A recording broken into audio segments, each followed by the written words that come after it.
नमस्कार। आज हम आए हुए हैं त्यागराज स्टेडियम के अंदर, जहाँ पर मिशन बुनियाद का एक प्रोग्राम चला हुआ है। वहाँ पे बहुत सारे लोगों को, प्रिंसिपल्स को बुलाया गया है। उसी में से अभी यूपीएससी का एक एग्ज़ाम हुआ था, जिसमें प्रिंसिपल्स को अपॉइंट किया गया है, उनको नई ज्वाइनिंग मिलने वाली है। तो उन्हीं में से एक हमारे साथ शख्स जो SCRT में असिस्टेंट प्रोफेसर हैं, रविंदर सिंह रावत, उनसे आज हम मुलाकात करेंगे। सबसे पहले हम इनसे जानना चाहेंगे इनके बैकग्राउंड के बारे में, कि इन्होंने किस तरह से पढ़ाई करी, कैसे इनको मोटिवेशन मिली, इनका बचपन का सपना क्या था। मेरा जन्म उत्तराखंड में एक छोटे से गांव में हुआ था, पौड़ी गढ़वाल में, और मेरी primary education up to class 5वीं तक उधर उत्तराखंड में हुई। उसके बाद मैं दिल्ली में आया। तो दिल्ली में आने के बाद मेरी एजुकेशन दिल्ली गवर्नमेंट के सर्वोदय विद्यालय से हुई है अप टू क्लास 12 तक। उसके बाद मैंने दिल्ली यूनिवर्सिटी से अपनी ग्रेजुएशन एंड पोस्ट ग्रेजुएशन पूरी की और कुछ पब्लिक स्कूल में पढ़ाया मैंने। और उसके बाद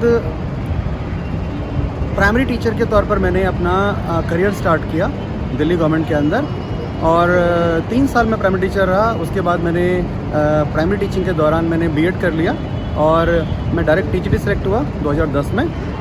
उसके बाद मैं 7 साल तक टीजीटी साइंस रहा, फिर मैंने डायरेक्ट एग्ज़ाम दिया और मैं अगेन पीजीटी फिजिक्स सेलेक्ट हुआ डायरेक्टरेट ऑफ एजुकेशन के अंदर ही।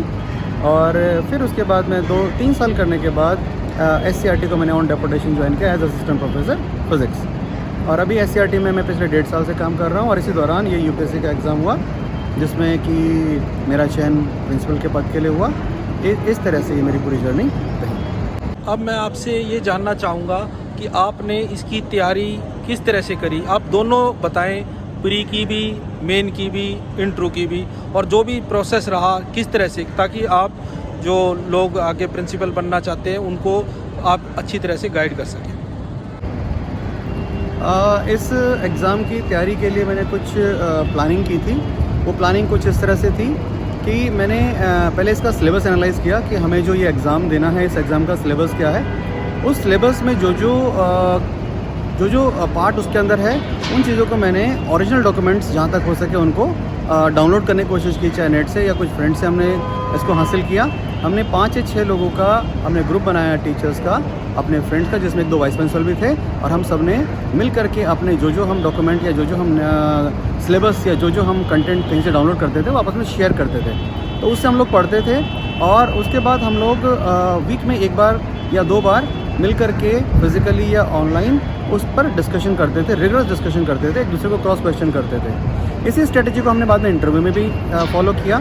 इंटरव्यू के दौरान जब हमारा इंटरव्यू में सिलेक्शन हुआ कि अब आपको इंटरव्यू के लिए शॉर्टलिस्ट किया गया है, तो हमने रोज़ के तौर पर वीक में संडे छोड़ के बाकी 6 दिन इवनिंग में 8 से 9 हम लोगों ने ऑनलाइन मीटिंग की, जिसमें कि हम 5 साथी बारी बारी से एक पर्टिकुलर टॉपिक पर बोलते थे और बाकी साथी उसको फीडबैक देते थे, क्रॉस क्वेश्चन करते थे। इसके एंड में जब हमारा इंटरव्यू होने ही वाला था, तब हम लोगों ने क्या किया कि फ़िज़िकल मोड में आकर के, और 5 अगर हम फ्रेंड्स हैं तो 4 लोग बन के पैनलिस्ट, एक का हमने इंटरव्यू लिया।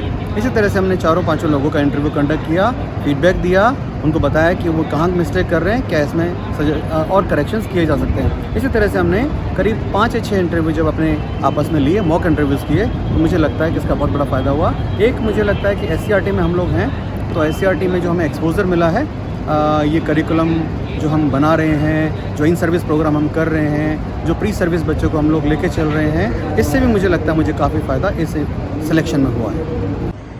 इस एग्ज़ाम की सबसे बड़ी खासियत ये होती है कि इसके अंदर आप भले ही आप टेस्ट पास कर जाएं, लेकिन इंटरव्यू एक ऐसी चीज़ है जिसके विषय में कोई कुछ नहीं जानता, क्या पूछा जाएगा, किस तरह से पूछा जाएगा।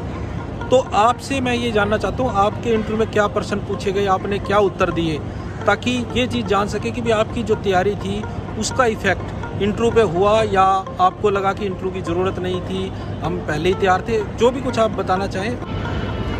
मेरे इंटरव्यू के दौरान मैं अपना एक्सपीरियंस शेयर करता हूँ। मैं बिल्कुल नॉर्मल रहा, नेचुरल रहा। वहाँ पर आप अगर जितने ज़्यादा सच्चे रहेंगे, ट्रुथ जितना सामने रहेगा और जितना नॉर्मल रहेंगे उतना अच्छा रहेगा।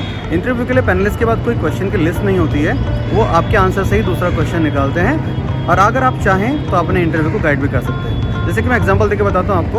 उन्होंने मुझसे क्वेश्चन पूछा कि आप डाइट में काम करते हैं, डाइट में क्या पढ़ाते हैं। तो मैंने उनको ये आंसर दिया कि डाइट में जैसे ही मेरी डेपुटेशन हुई उसके इमीडिएटली 1 और 2 मंथ में मेरा डेपुटेशन कर दिया गया DBSC में फॉर करिकुलम डेवलपमेंट। तो मैं अभी DBSC में करिकुलम डेवलप कर रहा हूँ और डाइट में मुझे ज़्यादा अभी पढ़ाने का मौका फ़िलहाल नहीं मिल पाया था। तो फिर मेरा इंटरव्यू DBSC की तरफ डाइवर्ट हो गया और उनके नेक्स्ट क्वेश्चन जो आए वो DBSC से रिलेटेड है कि DBSC क्या है, CBSE से कैसे डिफरेंट है। और फिर मैं अपना इंटरव्यू लेवल बाय लेवल अपने आंसर्स में मैं कुछ ना कुछ क्लूज छोड़ता था और मेरा नेक्स्ट क्वेश्चन जो पूछते थे वो उसी में से होता था। तो हमें लगता है कि हम अपने इंटरव्यू को थोड़ा सा गाइड कर सकते हैं। मैं आपसे ये जानना चाहूँगा कि भी आप जो नई पीढ़ी है जो आगे प्रिंसिपल बनना चाहते हैं, टीचर जो सपना देखते हैं टीचर भर्ती होते हैं, तो उनको आप क्या गाइडेंस देना चाहेंगे? एक बात ये, और दूसरा आप क्या, आप जो कहते हैं आप प्रिंसिपल बन गए, अब उसके बाद आप क्या करेंगे? क्या आपके भावी प्लान है कि आप शिक्षा को कैसे और बेहतर बनाएंगे, क्या कुछ अच्छा करेंगे? उसके विषय में और बताएं। उन सभी साथियों के लिए जो कि अब आगे जा कर के भविष्य में इस प्रिंसिपल की पोस्ट के लिए एग्ज़ाम देने वाले हैं, वाइस प्रिंसिपल की पोस्ट के लिए एग्ज़ाम देने वाले हैं, उनके लिए मेरी राय ये रहेगी कि आप कोलैबोरेशन में काम करें। कोलैबोरेशन सबसे बड़ी कुंजी है इस एग्ज़ाम को क्रैक करने की। आप 5 से 7 लोगों का ग्रुप बनाएं, उनके साथ शेयरिंग करें, उनके साथ बातचीत करें, नोट्स का एक्सचेंज करें, बातचीत करें, आप बैठ करके डिस्कशन करें। इंटरव्यू के लिए भी तैयारी ग्रुप में ही की जा सकती है। अगर आइसोलेशन में रहेंगे तो इसमें सिलेक्शन होना थोड़ा मुश्किल है। ओरिजिनल डॉक्यूमेंट्स पढ़ें। ओरिजिनल डॉक्यूमेंट का मेरा कहने का मतलब है जैसे NEP 2020 है तो उसका जो डॉक्यूमेंट है 66 पेज का इंग्लिश में और शायद 108 पेज का हिंदी में, उसको पढ़ें, डिटेल में पढ़ें, एक एक की पॉइंट को डिटेल में पढ़ें। और ऐसे ही जो पिछली पॉलिसीज़ हैं, पिछले NCF हैं, अब तो लेटेस्ट भी आने वाले हैं, उन सबको डिटेल में करें। हर चीज़ को आप ओरिजिनल डॉक्यूमेंट पढ़ेंगे तो उतना ही फ़ायदा आपको रहेगा।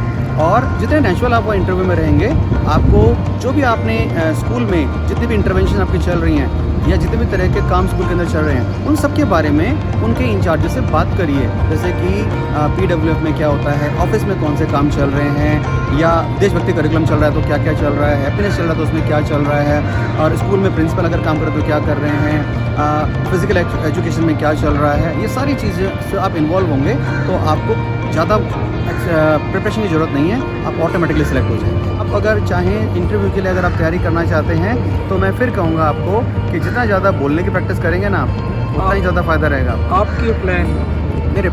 मेरे प्लान फ्यूचर के लिए ये है कि देखिए, अब मैं जिस भी स्कूल में प्रिंसिपल बनता हूँ तो मैं स्टार्टिंग से ये करूँगा कि जो जो इंटरवेंशंस वहाँ पे चल रही हैं वो जिस भी लेवल पे मेरा स्कूल है उसको मैं वहाँ से ऊपर लेके की कोशिश करूँगा। मेरे जितने भी टीचर्स हैं या जितने भी साथी स्कूल में होंगे उनको मैं रिस्पॉन्सिबिलिटी के साथ ऑटोनॉमी दूंगा, ताकि वो जो भी काम वो कर रहे हैं वो रिस्पॉन्सिबिलिटी से करें और फुल ऑटोनॉमी के साथ करें। उनके काम में जो उनको मेरी हेल्प चाहिए होगी मैं उनको दूंगा, और जिस भी तरह का प्रॉब्लम उनको होगा उस प्रॉब्लम को मैं सॉर्ट आउट करूँगा। फिर वो मेरे पास नए प्रैक्टिसेस लेकर के आते हैं, नए आइडियाज़ लेकर के आते हैं, उनको वेलकम करूँगा और हम सब मिल करके स्कूल को एक सेफ़ सिक्योर एनवायरनमेंट प्रोवाइड करेंगे और लर्निंग के लिए वो एक यादगार जगह बन जाए, ऐसा मैं कोशिश करूँगा। धन्यवाद सर। Thank you.